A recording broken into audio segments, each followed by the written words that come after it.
Best varicose wines చికిత్సనే పొందండి. నొప్పి లేని చికిత్స కోసం సంప్రదించండి ఎబిస్ హాస్పిటల్. నమస్తే రమగారు. నమస్తే జయ. రమగారు, ఈ రోజుల్లో మనం ఎక్కువగా సహజీవనం, లివ్ ఇన్ రిలేషన్లో ఉన్న వాళ్ళని ఎక్కువగా చూస్తున్నాం. స్టూడెంట్స్, యువత ఎక్కడుంటున్నారు ఏంటి అనగానే మేము లివ్ ఇన్ రిలేషన్లో ఉన్నాము అంటున్నారు. అంటే అంత ఓపెన్గా చెప్పేస్తున్నారు రమగారు, చాలా ఓపెన్గా చెప్తున్నారు. అంటే ఎందుకంటే మనము అందమైన జీవితం ప్రోగ్రామ్ చేస్తూ ఉన్నాం కదా, చాలా కేసెస్ డీల్ చేసాం ఇదే రిలేషన్ మీద అనమాట. ఓపెన్గా చక్కగా ఫోన్ చేసి మేము ఈ రిలేషన్లో ఉన్నాము, ఆ రిలేషన్ వల్ల వచ్చిన ఇబ్బందులు, మధ్యలో ఆగిపోతున్నాడు తననో లేకపోతే ఆ అమ్మాయికి ఇష్టం లేకపోతుందో, ఇలాంటి కేసులు అనమాట. చాలా వింటూ ఉన్నాం. బహుశా పేపర్లో చూస్తున్నాం, టీవీస్లో చూస్తూ ఉంటుంటాం. అసలు ఇలాంటి ఆలోచనలు ఇంతకు ముందు ఉన్నాయంటారా? పెళ్ళి కాకుండా కలిసి ఉండటం అనే కాన్సెప్ట్ పాత రోజుల్లో ఉన్నాయంటే వివాహాలు 7 రకాలు 8 రకాలు ఉన్నాయి జయ. అందులో గాంధర్వ వివాహం అని ఒకటి ఉంది. అవును, గాంధర్వ వివాహం అంటే అమ్మా నాన్న ఒప్పుదల ఏమీ లేదు, వీళ్ళిద్దరూ ఒకసారి కలిసి ఉంటారు అంచేత ఆ తర్వాత వీళ్ళిద్దరూ భార్యాభర్తలు అయిపోతారు. గాంధర్వ విధిని వివాహం చేసుకుని అబ్బాయి అమ్మాయిని తన ఇంటికి తీసుకెళ్ళిపోవటం, వివాహం చేసుకొని. గాంధర్వ వివాహం అంటే కలిసి ఉండటమే, ఇంకా అంతే. స్పెసిఫిక్గా దానికి పెళ్ళి లేదు. వాళ్ళిద్దరే, ఇంకెవరు పంచభూతాల సాక్షిగా గాంధర్వ వివాహం చేసుకోవడం. గాంధర్వ వివాహం అంటే ఏమీ లేదు, ఫిజికల్ రిలేషన్ అన్నమాట. దాని అర్థం అది. ఫిజికల్ రిలేషన్ ఏర్పడ్డాక ఇక పెళ్ళైపోయినట్టే, తీసుకెళ్ళిపోయేవాళ్ళు. మనం శకుంతల కథ విన్నామా? అవును. గాంధర్వ విధిని వివాహం చేసుకున్నాడు ఆయన, దుష్యంతుడు శకుంతలని. వాళ్ళ అమ్మా నాన్న చెప్పలా, వీళ్ళ అమ్మా నాన్న చెప్పలా, వాళ్ళ తండ్రి పర్మిషన్ తీసుకోవాలా, ఆమెతో స్పెండ్ చేశాడు, ఆమె ప్రెగ్నెంట్ అయింది. ఆ పెళ్ళిని దుష్యంతుడు నిలబెట్టుకున్నాడు, ఆమె కొడుకే రాజు అయ్యాడు. ఇలాంటి కథలు మనకి పూర్వకాలం ఉండేవి. తర్వాత మన యుగంలో రాజులు ఎక్కడైనా ఓ అమ్మాయి కనపడితే దాని వెంట తీసుకెళ్ళిపోవటం, కానీ ఆ అమ్మాయిని చివరి వరకు ఆ రాజే చూసుకునేవాడు. అలాంటివి కనపడ్డాయి. మామూలు మనలాంటి సాధారణ అంటే ఏమైనా రాజ్యాలు పోయిన తర్వాత జీవితాల్లో ఇలా ఎవరైనా తీసుకెళ్ళిపోతే దాన్ని వివాహంగా పరిగణించడం పోయింది సమాజం. దానికి బ్యాడ్ వర్డ్స్ ఉంటాయి, దానికి ఒక ప్రత్యేకమైన పేర్లు ఉంటాయి. నేను యూజ్ చేయటల్లా, ఎవరి ఉద్దేశం ప్రకారం వాళ్ళు పెట్టుకోవాలి దానికి. అయితే ఈ చాలామంది భార్యలున్నా లేదా 2-3 భార్యలున్నా, ఒక భార్య ఉన్న జమీందారుతో పాటు ఉండిపోవటం, అవి కనపడేవి. క్రమంగా మూవతుపరులు, కాస్త బాగా డబ్బులు ఉన్నవాళ్ళు, ఆస్తిపరులు, ఇలా ఎవరో ఒకరిని తమతో పాటు అట్టే పెట్టుకోవటం కూడా కనిపించేది. భార్యకి తెలిసి తెలియకుండా కూడాను. తెలిసినా వాళ్ళు పెద్ద చేసేదేం లేదు. ఆ ఎవరినైతే అట్టే పెట్టుకున్నారో వాళ్ళకి ఏదో పొలాలు పుట్రలు ఇవ్వడం అలా ఉండేది. తర్వాత చిన్న చిన్న కుటుంబాల్లో కూడా అది వచ్చినా కూడా ఎవరో ఒకళ్ళు, ఎక్కడో ఒకటి. ఇప్పుడు కూడా నువ్వు చెప్తున్న లివింగ్ టుగెదరు ఎక్కడో ఒకటే ఉన్నాయి. వీళ్ళు నీకు చెప్పేస్తున్నారు, కానీ వాళ్ళ అమ్మా నాన్నకి నేను లివింగ్లో ఉన్నానని ఆ పిల్ల కానీ పిల్లాడు కానీ ఉందే, వాళ్ళకి చెప్పము అని చెప్తున్నారు. చెప్పకుండా వీళ్ళిద్దరూ కలిసి ఉంటారు. కుదిరితే లైఫ్ లాంగ్ కలిసి ఉండొచ్చు, లేకపోతే ఈ అబ్బాయి ఇంకొక వైపుకి, అమ్మాయి ఇంకొక వైపుకి వెళ్ళిపోవచ్చు, అంతే. కాకపోతే మనకి ఇండియాలో తరాల వెంబడి వివాహము ఒకళ్ళకి కట్టుబడి ఉండటం అనేది మన జీన్స్లో ఉంది. ఈ ఇద్దరు కలిసి ఉన్నప్పుడు ఏదో కొంతకాలం కలిసి ఉంటారు. ఇది ఫ్రెండ్లీగా ఉండే వ్యవహారం కాదు కదా. లివింగ్ అంటే ఏంటి? ఫిజికల్ థింగ్స్ ఉన్నాయనేగా అర్థం కదా. ఈ ఫిజికల్ థింగ్కి సైడ్ ఎఫెక్ట్స్ ఏమి ఉండవా? ఉంటాయి కదా. అయితే ప్రెగ్నెన్సీలు, మిస్క్యారేజెస్ మనం చేసేవే. 1+1 ఉండదు కదా. ఇవి కాకుండా ఈ రిలేషన్లో ఒక చోట కలిసి ఉండే వాళ్ళిద్దరికి, ఈయనకి వేరే ఫ్రెండ్స్, ఆవిడకి వేరే ఫ్రెండ్స్ ఉంటే వాళ్ళ వల్ల వచ్చే జబ్బులు, సోషల్గా వచ్చేటువంటి బాయ్కాట్ చేయటము, అలా చేయబడ్డము లాంటి సమస్యలు, ఇళ్లల్లో చెప్పుకోలేకపోవటం, మెయిన్ దొంగ బతుకు కదండి. దొంగ బతుకు కదా. అవును. ఇక్కడ ఏదో చేస్తున్నామని, ఉద్ధరిస్తున్నామని ఊళ్ళో అమ్మా నాన్నలని నమ్మించడం. మా నాన్నంటే నాకు పంచప్రాణాలు, మా అమ్మ అంటే నాకు పంచప్రాణాలు, కష్టపడి పెంచారని టీవీల ముందు, పేపర్ల ముందు వెధవ కబుర్లు చెప్పడం. ఈ అసలు జీవితంలో తీసుకోవాల్సిన ముఖ్య నిర్ణయాల్లో అమ్మా నాన్నల్ని అస్సలు భాగస్వాముల్ని చేయకపోవటం. ఏదైనా ఇక్కడ కొంప మునిగాక ఆ అమ్మలో నాన్నలో వెంటేసుకుని వెళ్ళని పోలీస్ స్టేషన్ల చుట్టూతా, లేదా టీవీ పేపర్ల చుట్టూతా, సోషల్ మీడియా చుట్టూతా తిప్పడం.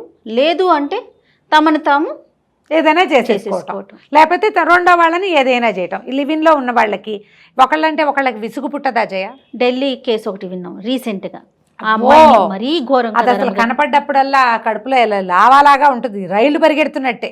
కానీ ఇది చాప కింద నీరులో విస్తరిస్తుంది ఎవరి రమగారు. పిల్లలు మీరు ఏం చేస్తారో కాదు తెలీదు. రమగారు, ఎక్కడో ఒకటి ఉంది అంటున్నారు కదా. లేదు రమగారు, పర్సంటేజ్ అయితే పెరిగింది. మరి స్టూడెంట్స్ ఇలాంటి పనులే చేస్తున్నారేమో మనకు తెలియదు. ఎక్కువ ఉందని చెప్పలేము, బట్ కానీ పర్సంటేజ్ అయితే మాత్రం ఎందుకంటే జయ, ఇవి ఇంగ్లీష్ మూవీస్ నుంచి హిందీ మూవీలకి, హిందీ మూవీల నుంచి సీరియల్స్కి, సీరియల్స్ నుంచి మన జీవితాల్లోకి వచ్చేసి తెలుగు సీరియల్స్లో కూడా వచ్చినాయి, కథల్లోకి, షార్ట్ ఫిల్మ్స్లోకి, వెబ్ సిరీస్లోకి. ఫిజికల్ రిలేషన్ అనేది ఒక సహజమైన విషయమని, ఇది ఉంచుకోవాల్సిందే, చేయాల్సిందేనని, ఒకళ్ళ కట్టుబడి ఉండవలసిన అవసరం లేదని, ఒక 5-6 మెయింటైన్ చేసి తర్వాత ఎవరో ఒకళ్ళతో ఒక బకరాన్ని చూసి పెళ్లి చేసుకోవచ్చని, ఇట్లాంటి పిచ్చి మాటలన్నీ మనకి పబ్లిక్లో ప్రచారం అయిపోయినాయి. అదే అమ్మాయి అయినా అబ్బాయి అయినా ఎవరైనా సరే. అయితే ఏంటంటే ఇందులో సఫర్ అయ్యే వాళ్ళు ఎంత శాతం ఉంటారు, ప్రయత్నం చేసే వాళ్ళు ఎంతమంది ఉంటారు, ఇలాంటి పనులు చేసేవాళ్ళు, వాళ్ళలో కనీసం 80% సఫర్ అవుతారు, బ్లాక్మెయిల్స్కి గురవుతారు, అబ్యూజింగ్కి గురవుతారు, వాడితో ఉన్నావు నాతో ఉండటానికి ఏమిటని పిచ్చి మాటలు అనిపించుకుంటారు. సొసైటీ వైపు నుంచి అండి, సొసైటీ వైపు నుంచి మామూలు కాదు వీళ్ళ మీదకి వచ్చేది. నా ఇష్టం నా జీవితం, నా ఇష్టం నా జీవితం. ఎలా నీ ఇష్టం అవుతుంది రమ్మగారు? మనం సంఘంలో ఉండేటప్పుడు సొసైటీలో కదా మనం ఉన్నాము. పోనీ నీ ఇష్టం నీ జీవితమే, ఓకే. మీ అమ్మా నాన్న, నీ సొంత సొసైటీ, మేమంతా వద్దు, జనరల్ పబ్లిక్ సొసైటీ వద్దు, కుటుంబం, నీ ఫ్యామిలీ. నీకు ఏదైనా కొంచెం జ్వరం వస్తే అమ్మా నాన్న కావాలి, ఏదైనా ప్రాబ్లం వస్తే ఏమడుగుతారమ్మా? పోలీస్ స్టేషన్కి వెళ్తావు, హాస్పిటల్కి వెళ్తావు, నీకు ఏదైనా ప్రాబ్లం వస్తుంది, నీ గురించి ఎవరికి ఫోన్ చేయాలి? నీ ఫ్రెండ్స్, నీతో ఉన్నవాడేనా నీకు సపోర్టు? కాళ్ళు చేతులు విరిగిపోతాయి. అప్పుడు పిల్లలు పుట్టేస్తారు, వాళ్ళని ఏం చేస్తారు? తీరా ఆ ప్రెగ్నెన్సీ వచ్చాక వాడో ఈ అమ్మాయికే వాడితో ఉండదు, లేదా వాడే దీంతో ఉండనంటాడు. అప్పుడు మిస్క్యారేజెస్, ఆరోగ్యం పాడయ్యేది ఎవరికి? పోనీ ఆ పెళ్ళికి ఎందుకు అగెనెస్ట్గా ఉంటారు అందరూ? ఇందులో పెళ్లి మీద, వివాహ వ్యవస్థ మీద నమ్మకం లేక ఇలా ఉండేవాళ్ళు ఉండరు జయ. వీళ్ళు ఏమంటారంటే, దీన్ని ఏదో అనాలి, దానికి ఒక ప్రత్యేకమైన ఇంగ్లీష్ పదం ఒకటి వింటుంటాను. కేవలం ఏంటంటే బెనిఫిట్స్ కోసం కలిసి ఉంటారు.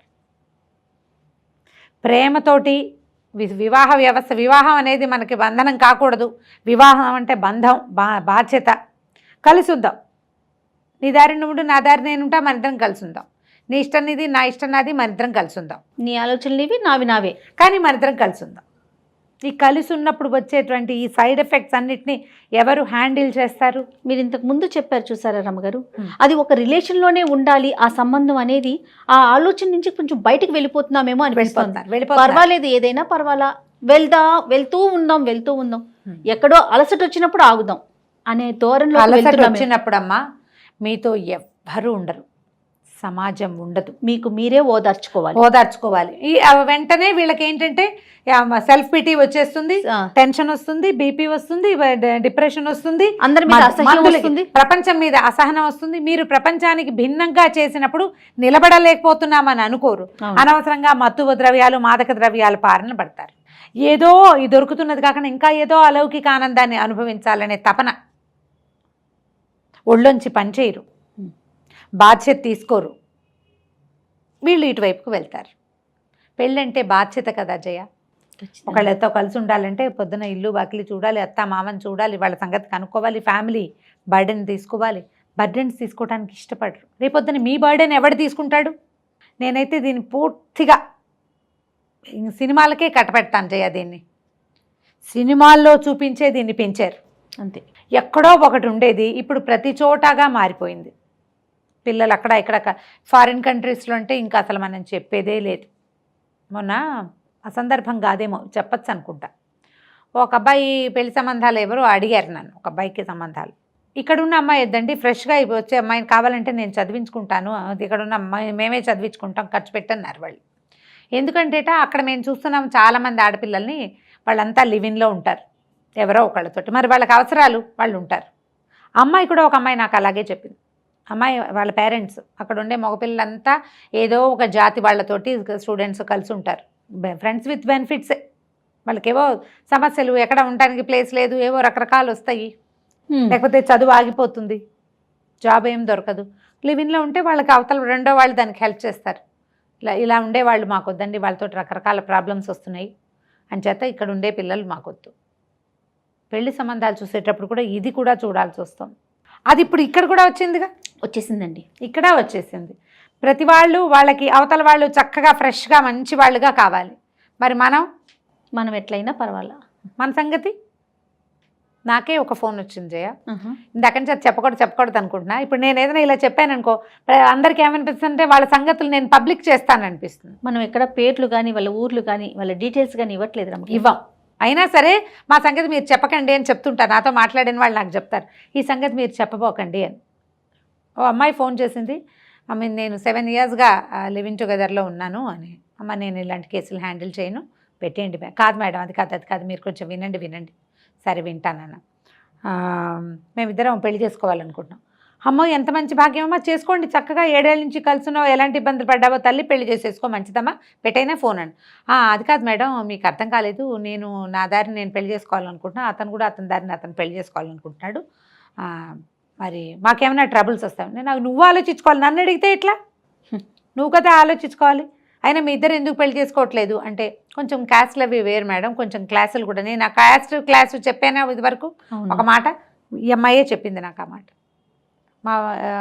వాళ్ళది వేరే క్లాస్, మాది వేరే క్లాస్ అండి, కులాలు వేరైనా క్యాస్ట్ ఈ క్లాసెస్ తోటి కొంచెం సమస్య. మేము కలిసే చదువుకున్నాం, కలిసే ఉద్యోగాలు చేసుకుంటున్నాం, కలిసే ఉన్నాం, అన్ని ఖర్చులు కలిసి వస్తాయని కలిసి ఉంటున్నాము. ఇప్పుడు మా ఇద్దరికి ఒకళ్ళకి పెద్దగా సరిపట్టలేదండి, తను కూడా ఎవరినో చూసుకున్నాడు. నేనేమైనా ట్రబుల్ ఫేస్ చేస్తానా రేపు ఫ్రెష్గా పెళ్లి చేసుకుంటే? చాలా ఓపికగా విన్నాను. నేను ఇంత పని చేసినప్పుడు ఏమి తర్వాత పని చేయడానికి సలహా, నీకు బోడి సలహా ఎందుకు? 7 years, 7 ఏళ్ళు, నియర్లీ అమ్మాయికి ఒక 30 ఏళ్ళు ఉన్నాయి దగ్గర. 28, 29 ఏళ్ళు ఉంటాయి ఇద్దరికి, ఒకే వయసు అట. పోనీలే, సైడ్ ఎఫెక్ట్స్ ఏం లేవా అంటే ఉన్నాయి, అవన్నీ జరుగుతుంటాయి కదా. నీ లోపల మనస్సు అనేది ఒకటి ఉంటుంది కదా. ఏమో జయ, అప్పుడు నేనేమనంటే నన్ను నీ మనసాక్షి నాకెందుకు అవన్నీ, ఏం చేయాలి ఇప్పుడు? ఇంత పని చేసినప్పుడు నీకు సలహా వద్దు, అక్కర్లేదు, సలహా అక్కర్లా, ఇంత తెగింపు, ఇంత పని ఇప్పుడు పేరెంట్స్ తోటి చెప్పాలా వద్దా? చెప్తే ఎట్లా? కొంతమందికి చుట్టాల్లో కూడా కొంతమందికి తెలుసు, తెలియకుండా ఉండదు. చాలా కొద్ది మంది ఈ లివింగ్లో ఉండి కూడా తర్వాత మెల్లిగా పెళ్ళిళ్ళు చేసుకుని సెటిల్ అయ్యే వాళ్ళ సంఖ్య అయితే నాకు తెలిసి తక్కువ. సంతోషం, జరిగితే సంతోషం. నువ్వు ఎక్కువ వింటున్నావు కదా, మరి నువ్వు చెప్పాలి. నేనైతే వినట్లేదు రమ్మగారు. సేమ్ మీరు ఎట్లయితే కేసుని ఫేస్ చేశారో సేమ్ అండి.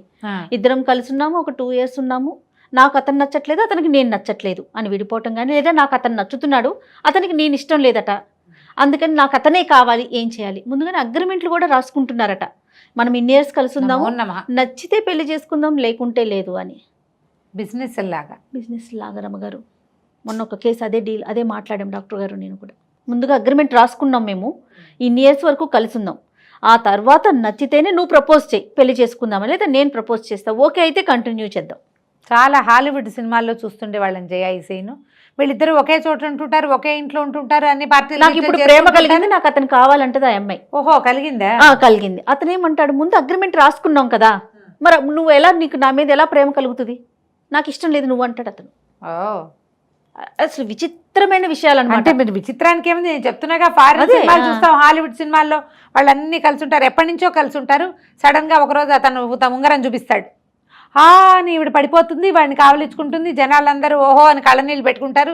ఆఫీస్లో ఉన్న వాళ్ళల్లో కొంతమంది ఏడ్ చేస్తుంటారు, ఓ మై గాడ్ అని. సరే, ఇద్దరు పెళ్లి చేసుకుంటారు. ప్రెగ్నెన్సీలో ఉండి పెళ్లి చేసుకునే వాళ్ళు కూడా కనపడతారు, ఫారిన్ ఇంగ్లీష్ సినిమాల్లో కనిపిస్తారు. 6వ నెల 7వ నెల ప్రెగ్నెంట్, పెళ్ళి. మరి వాళ్ళందరినీ మనం ఆదర్శంగా తీసుకుంటే, మనకేమో సమాజం కావాలి, కుటుంబం కావాలి, మనకి ఏదైనా ప్రాబ్లం వస్తే నాకెవరు లేరు, నన్నెవరు సపోర్ట్ చేయట్లేదని ఏడుస్తాం మనం. ఒంటరిగా 18 ఏళ్ళు 17 ఏళ్ళు రాగానే మన దారిని మనం బతికేయలేము. మన అమ్మా నాన్న ఎప్పుడూ మనకి సపోర్ట్ చేయాలి. ఓ పిల్ల పుట్టిందంటే మనకు ఒకళ్ళ సపోర్ట్ కావాలి, పిల్లని పెంచడానికి ఎవరూ లేరని ఏడుస్తాము. ఇవన్నీ కావాలంటే, అమ్మా నాన్న సపోర్ట్ చేయాలంటే, సమాజం హర్షించే రకపు పని చేయాలి కదా మనం. హర్షించని పని చేసేసి మళ్ళీ థింగ్స్ నార్మల్గా ఉండాలి, నన్ను గౌరవించాలి, నన్ను వెలివేయకూడదు, నన్ను అదేదో చేయకూడదు, నన్ను గౌరవంతో చూడాలంటే గౌరవం ఏం చేసుకోవాలి, మనం సంపాదించుకోవాలి గౌరవాన్ని. ఇప్పుడు నలుగురు కలిసి ఓ చోట కూడి 4 అక్షింతలు వేసి నీకు పెళ్లి చేసింది ఒక రకమా, నువ్వెవరితోటో రహస్యంగా గదిలోకి వెళ్ళి చేసుకున్నది పెళ్ళే అదే ఏమిటి? ఏమనాలి దాన్ని? దేన్ని హర్షించగలదు సమాజం? హర్షించలేదు కదా. ఎట్టి పరిస్థితుల్లో దానివల్ల వచ్చే సైడ్ ఎఫెక్ట్స్ ఎవరు భరించాలి? నువ్వే కాదు. నువ్వు ఇప్పుడు లోన్లీగా ఉన్నాను, నేను అదైపోయాను, నాకు డిప్రెషను, డాక్టర్లు ఎందుకు వాళ్ళంతా అలా తిరిగి తిరిగి చచ్చిపోతున్నారు కదా ఫారిన్ కంట్రీస్లో. ఎవ్వరు తోడలేకే కదా వాళ్ళకి విపరీతంగా కౌన్సిలర్లు ఉన్నారు. మనం కూడా అలాగే పెరుగుతున్నామని చాలా బాధగా ఉంటుంది నాకు. ఎంతసేపు వాళ్ళకి థెరపిస్టులు కావాలి. ఎందుకంటే కుటుంబ సౌఖ్యాలు లేక వాళ్ళకి. మనకు ఉన్న కుటుంబ జీవితాలను ఎందుకు పాడు చేసుకుంటున్నాము? ఈ స్వతంత్రించటం ఎందుకు? తప్పు కదా. మనకు సమాజం హర్షించదు, మనం చేయలేని పని, చేయకూడని పని. మన కల్చర్ కానే కాదు. మన డబ్బులున్నాయనో ఎవరికి తెలియదనో చేయకూడదు. పెళ్ళే కావాలనుకుంటే చెప్పుకు చక్కగా ఇంట్లో చెప్పి చేసేసుకోండి హాయిగా. ఏదైనా ఉంటే నలుగురు కలిసి హ్యాండిల్ చేస్తారు. ఏదైనా ప్రాబ్లం వచ్చినా నలుగురు కలిసి హ్యాండిల్ చేస్తారు. ఇబ్బందే వచ్చింది, మనకు ఎలాగో డివోర్సులు వచ్చినాయి, అవును, దాన్నైనా సమాజం హర్షిస్తుంది. ఇంకేం చేస్తారు? వీడు ఇలాంటి వాడు, లేదా ఈ అమ్మాయి ఇలాంటిది, ఇక వాళ్ళకి వేరే దారి లేదు అని. నువ్వు నీ దారి నువ్వు రహస్యంగా చేసిన పనిని ఎవ్వరూ హర్షించరు, సమర్థించరు, నీకు సపోర్ట్ చేయరు, తోడు రాదు. అవును. అమ్మా నాన్న వదిలిపెట్టుకోలేక ఏం చేస్తారు జయ? ఆ పిల్లలు వెంబడి ఉంటారు. పాపం వాళ్ళకి సమాజం వాళ్ళకేం ఉండదు. వాళ్ళని ప్రపంచం నుంచి వెలివేయించబడేలాగా చేసేస్తాం మనం. దీని మీద పునరాలోచన చేయండి అమ్మా. ఎవరైతే దీనికి వెళ్ళదలుచుకున్నారో అసలు నేను ఇందులోకి ఎందుకు దిగుతున్నాను అనేది ఒకసారి ఆలోచించుకోవాలి. ప్రేమే ఉంటే పెళ్ళెందుకు చేసుకోం మనం? అంత కలిసి ఉండాలన్న తీవ్రమైన కోరిక ఉన్నప్పుడు కలిసి ఉంచేందుకు ఒక మంచి విధానం ఉంది కదా, పాలిష్డ్ విధానం. అంటే ఇక్కడ ప్రేమ ఉంది, ఒకరినొకరు తెలుసుకునే ప్రక్రియలో భాగంగా కలిసి ఉంటున్నాం అనేది కాన్సెప్ట్ రమ్మగారు. ముందుగానే ఇప్పుడు తన గురించి నేను, అతని గురించి ఆమె గురించి ఒకరికొకరు తెలుసుకోవాలి అనే ప్రయత్నంలో భాగంగా ఇద్దరం కలిసి ఉంటాం. ఒకరి అభిప్రాయాలు, వారి మంచి చెడులు నాకు నచ్చితే, వారికి నచ్చితే ఇద్దరం కలిసి అప్పుడు పెళ్లి దాకా వెళ్తాం. లేదా మేము కలిసి ఉంటాం. కలిసి ఉండటంలో ఫిజికల్ థింగ్ ఉంది కదా, అది మాత్రం చర్చలోకి రావట్లేదు. ఉంటుంది, లేకుండా ఎట్లా ఉంటుంది జయ? నువ్వు చెప్పు. అది ఎలా సాధ్యం అండి? ఒక ఆడ మగ ఒక చోట ఉంటే ఎవరో ఉంటారు, మీ అందరినీ ఇలా ఒకే ఎట్లా కట్టేస్తారని కొంతమంది నిలదీస్తారేమో మరి. కానీ దాన్ని మీరు ఎట్లా తప్పించుకోగలుగుతారో చెప్పండి. దానివల్ల రాగలిగే ప్రమాదం ఏదైనా ఉంటే అది ఆడపిల్లలకే కదా ఖచ్చితంగా రాగలిగే ఇబ్బంది. అప్పుడు ఏం చేస్తారు? తప్పు కాదు. 100% అండి, ఆలోచించుకోవాల్సిన విషయం ఇది. ఎవరి దారిని వాళ్ళు ఆలోచించాలి. దాన్ని ఇప్పుడు ప్రేమ వివాహాలు చేసుకోవచ్చు హాయిగా. ఏదో కులాలో క్లాసులో తేడాలు ఉన్నాయనుకో, పెద్దవాళ్ళని ఒప్పించుకుని చేసుకోండి. ఒప్పించకుండా చేసుకున్నా మీరు పెళ్లి చేసుకున్నారనే ఒక ముద్ర మీకు చాలా అవసరం. ఇలాంటి ముద్ర వేయించుకుంటే విలువ ఉండదు పెద్దగా. సమాజం అంతా అలాగే వెళ్తోందండి ఇప్పుడు అంటే ఇక మనం చెప్పగలిగేది ఏమీ లేదు దానికి. అంతే రమ్మగారు, ఖచ్చితంగా ఆలోచించుకోవాల్సిందే. అంతే అంతే. మన అమ్మ నాన్న కూడా ఎవరితోటైనా సహజీవనానికి వెళ్ళిపోతామంటే ఎలా ఉంటుందో ఆలోచించాలి కదా. ఇన్నాళ్ళు కలిసి ఉన్నాం, ఏదో పెళ్ళి మాకొద్దు అని అమ్మ వాళ్ళని నాన్న ఒకళ్ళని సహజీవనానికి సెలెక్ట్ చేసుకుంటే కొత్త అంశానికి తెరదీస్తున్నారు రమ్మగారు. నేను విన్నాను జయ, అందుకే చెప్తున్నా. నేను విన్నాను అందుకే చెప్తున్నా. నాకు తెలుసు ఒక కేసు. My God. సహజీవనం, అమ్మ నాన్న, ఆ పిల్లల పరిస్థితి ఏంటో చెప్పు. ఒకసారి మీరు అక్కడ నిలబడి ఆలోచిస్తే ఆ గిరిలోకి వెళ్ళాలి కదా మనం. సమాజం నుంచి పక్కకి తొలగి ప్రవర్తించడం అనేది మీరు చేస్తారు. మీ అమ్మ నాన్న చేస్తే మీకు ఓకేనా అనేది ఓసారి ఆలోచిస్తే అప్పుడు మనకి ఏమిటి ఇందులో అనేది అర్థమవుతుంది. అంటే ఇది సందర్భం కాదు, ఇంకొక చిన్న విషయం. ఇప్పుడు సెకండ్ మ్యారేజ్, ఈ విషయం గురించి మనం మాట్లాడుకునేటప్పుడు చాలా సార్లు మాట్లాడుకున్నామండి. ఒక ఆడపిల్ల రెండో పెళ్లి చేసుకోవాలంటే తనకి పిల్లలుంటే నరకయాతన అనుభవిస్తుంది. చేసుకోవాలా వద్దా, ఈ పిల్లలు ఎలా రిసీవ్ చేసుకుంటారు, వచ్చే వ్యక్తి, కొత్తగా వచ్చే వ్యక్తి ఎలా రిసీవ్ చేసుకుంటాడని 1కి 100 సార్లు ఆలోచిస్తాం రెండో పెళ్లి చేసుకోవటానికి పిల్లల కోసమని. మరి పిల్లలే ఇలాంటి పనులు చేస్తూ ఉంటే తల్లిదండ్రులు ఏమైపోవాలి కాదారమ్మ గారు? మరి ఎప్పుడు జయ మనం ఏంటంటే మన గురించి ఆలోచిస్తాం, ఇతరుల గురించి ఎప్పుడు ఆలోచించాం. నీకు ప్రాబ్లం వస్తేనే అమ్మ గుర్తొస్తుంది, లేకపోతే రాదు. ఈ పని చేస్తే ఆవిడ ఏం బాధపడుతుందో అన్నది కూడా రాదు, ఊహ రాదు. నువ్వు లవ్ మ్యారేజ్ చేసుకున్న ఎంతోమందిని, పేరెంట్స్ని వదిలిపెట్టి పెళ్ళిళ్ళు చేసుకున్న వాళ్ళని నువ్వు టీవీ చూడు, యూట్యూబ్ చూడు, ఫేస్బుక్ చూడు, కనపడతారు. సెలబ్రిటీస్ కూడా మా నాన్న అంటే నాకు పంచప్రాణాలను ఏడ్చి శోకాలు పెట్టేవాళ్ళు. నువ్వు ముందు చేసిన పని ఏంటో విచిత్రమైన పని. నాన్న గౌరవం లేదు, నాన్నకు మర్యాద లేదు, నాన్నకు గుర్తింపు లేదు, ఆయన మాటకు విలువ లేదు, దూకేస్తావు. అప్పుడు ఒక ఆగలేనితనం, ప్రేమ అని దానికి ఒక పేరు. దూకేసి అప్పుడు మా నాన్న అంటాం, మా అమ్మ, మా మామయ్య, దూకే ముందు ఒప్పించుకుని దూకుదాం అని అనుకోరు, అదో పెద్ద సమస్య. అవును. పోనీ అదేదో పెళ్ళి కనీసం ఒక రకం, ఇది పెళ్ళి కాదు కదా చచ్చి, అది పెళ్ళి అసలు, ఇది అసలు వేరే ఇది సబ్జెక్ట్. వేరే కథ కదా. బాగా ఆలోచించి దిగండి. దీని తర్వాత వచ్చే దాన్ని మనం హ్యాండిల్ చేయగలమా, అసలు కాన్సిక్వెన్స్ అనేది ఒకటి ఉంటుందా, ఉంటే అది ఎలా ఉండొచ్చు, దాన్ని మనం ఎట్లా హ్యాండిల్ చేయాలి, ఇది కరెక్టేనా అనేది ఎవరితోటైనా మాట్లాడి డిస్కస్ చేసి మీ ఇద్దరు పరస్పరం బాగా ఆలోచించుకుంటే కానీ దిగద్దు. రైట్. నమస్తే అండి. నమస్తే. సుమన్ టీవీలో మీ పర్సనల్ అండ్ బిజినెస్ ప్రమోషన్స్ కోసం కింది నెంబర్కి కాంటాక్ట్ చేయండి.